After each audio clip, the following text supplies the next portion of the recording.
We are starting with what I'll call an insider tip to improve your makeup routine. For years, many of us have tried, oh how we've tried, to master the contouring technique with the bronzer and the blending. It's no easy task. Well, you may be able to get some of the similar benefits with your blush, a product most of us are more comfortable with anyway. And today's Studio 5 style and beauty contributor, Megan Moore, is here to show us how. Good to see you, friend. Likewise. You are a huge fan of blush, but you say many women are using it wrong.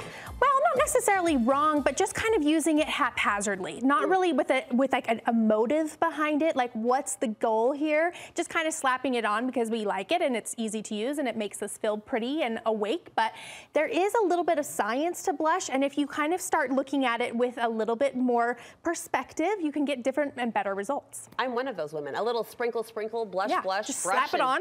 We're done. You're gonna help us get more sciencey about it. Yep. And this comes down to face shape, right? It does, yeah. Face shape is a big thing. So we're gonna really think about what the angles of our face are, and then the blush placement that's best for those angles. So you can see here, there's 6 kind of main face shapes. I've got a celebrity for each of the 6 to kind of help you see what those are. And so some of them are more common than others. I'd say round and oval are the most common, and then the other 4 are a little less common. But when we start to place our blush based on those face shapes, we can really see a difference. There are 4 overall effects, or 4 ways to use blush, you say, to achieve different results no matter our face shape. What's yours, by the way? I'm an oval. I think I'm round. Am I round? Yes, you're more round. First one, forward placement will narrow the face. Right, so if we're gonna put something forward on the face, this is kind of apples of our cheeks, right? We're bringing the eye inward, so it's gonna kind of narrow the face. So for a round face, this is a great placement because it's gonna bring a little bit more, narrowness to that middle of the face. Guess what? This is how I just thought blush was applied across the board, is on the apples of the cheek. Yep, and I would say that's like the 2000s where everybody was doing, oh, the apples of the cheeks. But remember, like 90s, 80s, it was like the stripe, the horizontal cheekbone placement was very, very common, and then the apples. So yes, this is probably the most common, but it is going to narrow the face. So that may not be what you want. So for me, I do not like apples of the cheek. Because you already have a narrow face. Yep, I'm already more narrow. So this is not my favorite placement, although I'm showing it there. So by putting it here, the color just pulls the eyes in. So that makes sense. That makes visual sense. Yep, it's going to draw the eyes to wherever we place the color. So think about where you want the eye to go. Next, a horizontal placement. What does that mean and what does it do? So horizontal is going to widen the center of the face. So this is more along the cheekbones, right? So if you have a very oval face, now this is my preferred placement because I'm an oval, so I like to widen out my cheekbones and kind of create more angle. I like it to kind of go across the cheekbone and given that wider effect all the way out to my ears. So you're drawing the color all the way back. Yep. Now, speaking of color, would it blush versus bronzer, when I'm drawing that color back, is it kind of just a blend or a mix of the two? Yeah, I think contouring, you're definitely going to be looking for more bone structure and you're trying to fit within the bone structure.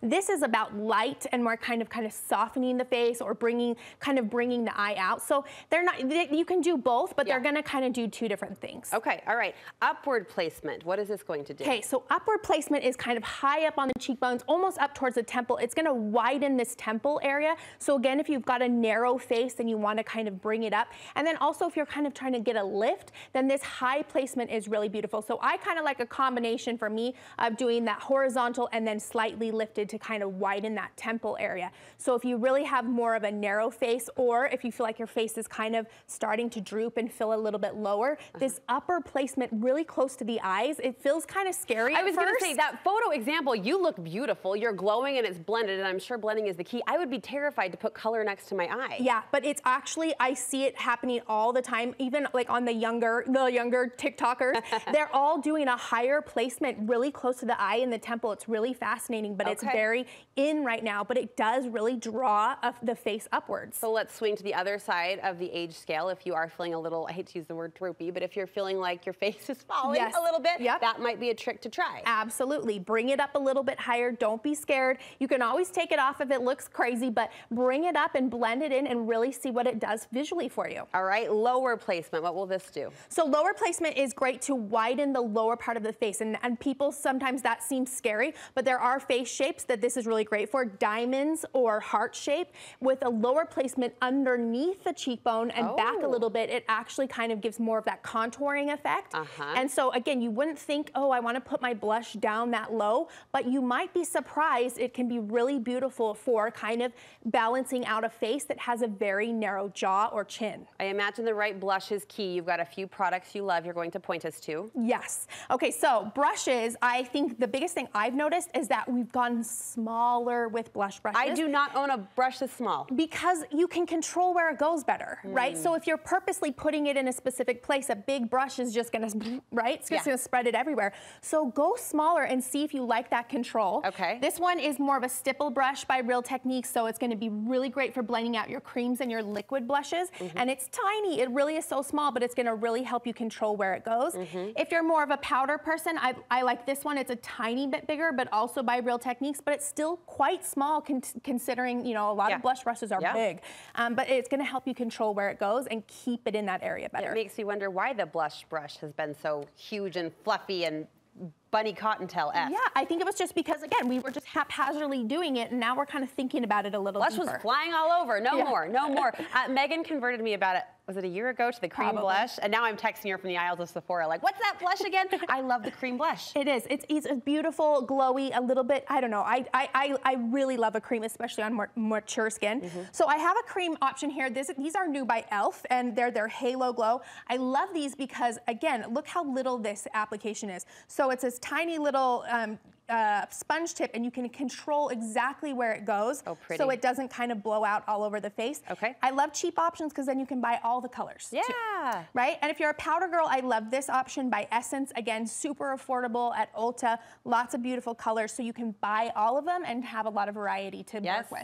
And because we're swimming in the same lane, I'll just giggle with you as I point out the fact that you just referred to me as a mature skin face. Well, you know. Fine. I'm good You're with the it. same age, so anything I say about you is the same as me. It was just a moment, but I'm good with it. More details on your website? Yeah, of course. TheBeautySnoop.com. I'll have all of this linked, and then come hang out with me on Instagram. We love hanging out with Megan on Instagram. We'll link you to all of her platforms from our website. Be sure to give her a follow. This was really enlightening. Thank you so much. You bet.